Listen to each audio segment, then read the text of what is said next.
Hello les amis, je vous retrouve pour une nouvelle vidéo sur le football espagnol et la Liga et je vais vous présenter le débrief en statistique du match Gérone contre Real Madrid, un match qui avait lieu ce dimanche 30 novembre 2025 pour le compte de la 14e journée et un match qui s'est terminé sur un nul, un but partout, un nul qui n'arrange pas du tout le Real Madrid qui perd la première place du classement à je dirais qu'en ce moment, il patauge. En ce moment, ça fait plusieurs matchs nuls de suite et ils perdent beaucoup de points tandis que Barcelone en gagne. Et donc le Real s'est fait rattraper et dépasser. C'est vraiment dommage parce que après la victoire contre Barcelone, ils avaient, je sais plus, 7 points d'avance sur le deuxième. Et là, d'un seul coup, il n'y a plus rien et c'est eux qui sont deuxième.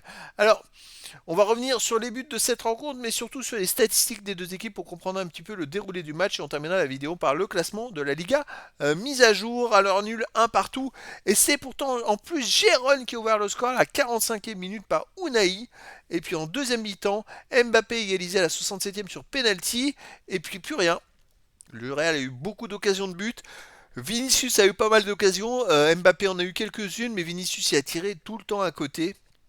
La cage était manquée de peu, mais au final, je pense que le Real a vraiment manqué d'efficacité face à une équipe quand même qui joue pour ne pas descendre et qui joue pour le maintien. Et donc c'est vraiment une très grosse contre-performance. Alors, les statistiques, il y a eu 59,6% de possession de balle à 40,4% pour le Real, 612 passes tentées à 426, 555 passes réussies à 359, 90,6% de passes réussies à 84,2%, donc collectivement, léger avantage pour le Real. 18 occasions à 10 pour le Real, 2,62 XG buts attendus à 1,13 pour le Real. C'est-à-dire qu'ils n'ont marqué qu'un but avec 2,62 XG. Il y a des équipes qui en marquent 4 ou 5. Voilà, c'est vraiment largement en dessous des XG. Est-ce que c'est un manque d'adresse, manque de réussite, peut-être la fatigue, l'enchaînement des matchs? Il y a quand même un tout qui fait quand même se poser des questions. Alors Gérone est dans son standard, un but marqué pour un 13, c'est bon. Mais Real Madrid, il y a quelque chose qui ne va pas. 20, ou alors c'est vraiment un gros manque de chance. 25 tirs à 10 pour le Real, mais seulement 4 tirs contrés partout. Voilà le problème. Le Real a tiré 25 fois, mais ils n'ont cadré que 4 tirs. 9 tirs contrés à 2 pour le Real, pas de poteau. Donc voilà, quand on cadre 4 tirs sur 25, c'est quand même très problématique. Ça, c'est pas normal. Les autres stats de hors-jeu 1 pour le Real, 5 corners à 2 pour le Real, 26 centres à 5 pour le Real, 9 interceptions à 8 pour Gérone, 20 tacles à 15 pour le Real Madrid, 43 duels gagnés à 39 pour le Real, 4 arrêts à 3 pour Gérone, 13 fautes à 9 pour le Real Madrid, 3 jaunes à 0 pour Gérone et pas de rouge. Bon, c'est des stats plutôt équilibrées. Quand même, certaines sont pour le Real Madrid, mais je dirais, ça reflète un petit peu le fait qu'ils aient eu beaucoup plus de XG, mais il manque un truc.